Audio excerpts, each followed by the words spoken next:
Back in 2021, Nintendo announced that they were partnering with Niantic to release a new Pikmin mobile game. This was a very welcomed announcement, as Pikmin 3 Deluxe was just released a year prior, and with Nintendo partnering up with Niantic, this made Pikmin 4 seem like a very realistic possibility. This got many people, including myself, hyped, as we were expecting this mobile game to be an amazing, genre-redefining mobile experience where we could control Pikmin, collect treasures, and battle all of the iconic Pikmin enemies. However, the final product we got turned out to be a bit of a letdown, and it may be likely that will be shutting down soon. This video will be covering Pikmin Bloom's gameplay and all of its controversies in an attempt to discover what went wrong. Before we begin, make sure to subscribe for high quality Pikmin videos weekly, and shout out to our channel members Jikatik, Mandel, Marty Moo, Akai the Chirper, Shrimpalodle, B2 Battledroid, and Carbonated Blood. Now, because Pikmin Bloom is developed by Niantic and is based off a Nintendo property, one of the things it gets compared to the most is Pokémon Go. They're both fundamentally similar, as they are both apps that try to encourage you to walk, and it is natural that they would get compared. I will be bringing up this comparison quite a lot throughout the video, and it brings us to our first point, Pikmin Bloom's audience. Both these mobile games try to achieve the same goal of bringing elements of the franchise it's based off of into an entertaining fitness app, and you can already see where Pikmin Bloom falls short in this regard. Pokemon is a series of games all about catching and battling monsters, so in the mobile app you catch Pokemon and can engage in battles, which can be easily integrated with the walking features. Pikmin is a series of games with an RTS-like genre, however it's not exactly an RTS and is kind of its own genre. The main focus of the game are time management and resource management, however some games preference the resource management over the time management, leading to a split in the games and the fandom. Another core part is puzzle solving and combat, which works its way into the strategy elements. Now you can kind of start to see the problem here. How are you meant to add all these aspects into a pedometer? You can bastardize Pokemon's fundamentals to work with this, but with Pikmin it's simply impossible to do this, leading to Pikmin Bloom featuring basically none of the aspects from the main series. This will naturally turn off the most hardcore fans of the series, as the mobile game plays nothing like any other game in the series. We already saw this with Hey Pikmin. It was a decent spin-off that did have some of the charm of the series, but due to it being unlike any other game in the series, the fanbase often tends to treat it harshly, even if most of that hate is debatably undeserved. This leaves the remaining audience of Pikmin Bloom as casual fans, or people that haven't played Pikmin and think it's a casual cam series of games about farming. Pikmin games aren't like that. I'm convinced the whole casual market of Pikmin is a psyop by Nintendo to get people to buy copies. The casual market might seem easy to sell to, however there's a whole other issue here. Pikmin Bloom is an app that is so similar to Pokémon Go that is likely many consumers will ask the question, why should I get this game instead of Pokémon Go? Keep in mind that phones tend to have much lower storage compared to other devices, so getting both games often won't be an option. Pokémon Go generally has the upper hand here, as it has a much more recognizable brand and more features and gameplay, which we'll get to later. Pikmin Bloom is a much more niche brand, and it's in direct competition with the largest franchise in the history of the world. It's not exactly a fair fight. Not to mention Pokémon Go is a cultural phenomenon with a combined total of over 1 billion downloads. It's likely that people will see this game that looks exactly like Pokémon Go and either say, oh, I won't need this, I already have Pokémon Go, or oh gee, are you really doing that thing from 2016 again? Pikmin Bloom only received around 2 million downloads, which is pretty small for a mobile game, and not all those downloads were guaranteed to generate revenue for Niantic. Overall, putting Pikmin Bloom in the same ballpark as one of the largest mobile apps of all time is seriously hurting its potential, and the lack of elements from the main series could turn off fans. If Nintendo wanted to do a mobile app for Pikmin, they definitely should have done something like Mario Kart Tour and Animal Crossing Pocket Camp,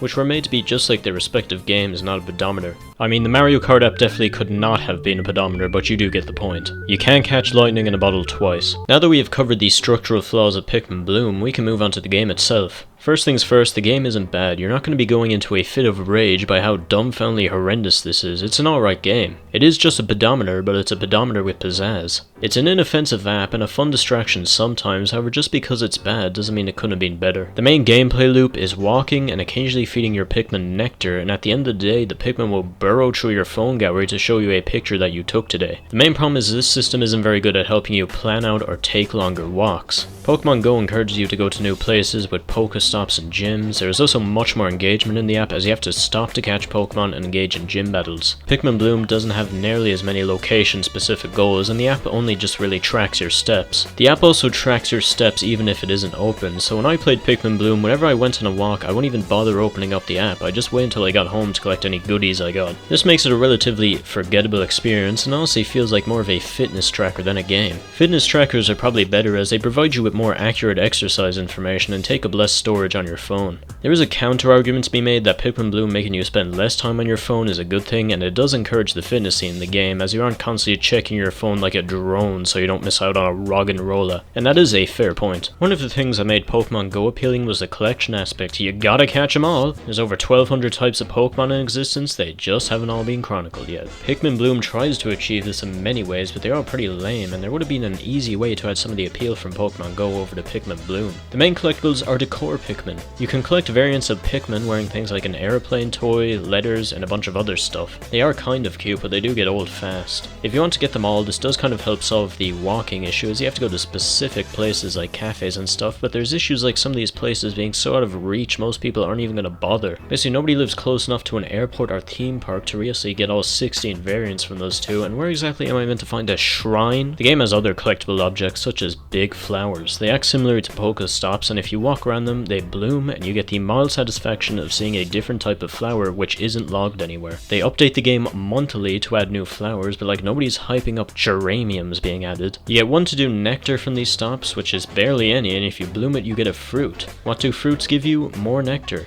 You feed nectar to Pikmin to get petals, which are used for flower rushes. These plant flowers on the floor. What do planted flowers do? They bloom big flowers. It's just an infinite pointless time loop. You also don't need to do the big flowers for fruits. They are fucking everywhere in this game and can be picked up from miles away. If you do a flower rush, you do also get coins. Oh yeah, this game has microtransactions. It's the only game of the series with microtransactions. If you don't count Hey Pikmin making you buy all the amiibos for 100% and the almost defunct Wii U version of Pikmin 3. Even though Pokemon Go had microtransactions, it was still a pretty fun game. Why would I ever spend money on this? Pretty shameless, as it feels like the game is constantly designed with these storage limits and daily coin limits and attempt to get you to fork over real world money to buy stuff. There's also items you have to buy with real world money, you can't buy them with coins, and if you get too many Pikmin limit upgrades, you have to start buying those with real money, and they even increase the price. What the fuck? It's one of the main reasons I uninstalled the app. The game just becomes this grind where you're being constantly nagged to spend real world money. I mentioned earlier that there would have been an easy way to have some of the appeal that Pokemon Go had, and that would be the Piccolopedia. The Piccolopedia was one of the most acclaimed parts of Pikmin 2, and an easy way to add that was to have a Pokédex system for each enemy you encounter, and add Pokemon Go like battle mechanics. This would add a solid collection aspect to the Pikmin games, which would make it more playable and might even bring in some hardcore fans as they would be interested in collecting all of the classic enemies. Pikmin Bloom doesn't do this. In fact, it's one of the only Pikmin games not to have any enemies. But don't worry, you can engage in epic battles against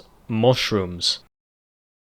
What the fuck? The battles against the mushrooms have basically no user input either. You press a button to send a squad of Pikmin to wail at a mushroom for usually several hours. Oh, and make sure you have your mushroom pass, can be bought at the store, or you can grind out coins for several days. All of these issues leave Pikmin Bloom in a rather weird state where most Pikmin fans don't care for it and the casual audience would rather play Pokemon Go. The game does have a rather dedicated community, and that is probably one of the best things about it. While the four main series fans get in shit-flinging contests over which one is the best, Pikmin Bloom fans just kick back and enjoy the exercise. You never hear about drama in the Pikmin Bloom community. They have achieved true peace. While Pikmin Bloom isn't a very good game, it's not that bad aside from the monetization that would make Hocketate Freight proud. However, I feel like it would be much better if it didn't try to copy off of Pokemon Go and try to be its own thing. You're not going to be able to outmatch Pokemon Go. It's been consistently updated for several years now and has oodles of content. Pikmin Bloom falls flat compared to Pokemon Go's and misses a lot of the things that made that game so popular in the first place. The game is still receiving updates, but we haven't got any major ones since the game launched. It's been over a year since Ice Pikmin had been announced and almost 8 months since we first saw Glow Pikmin, yet despite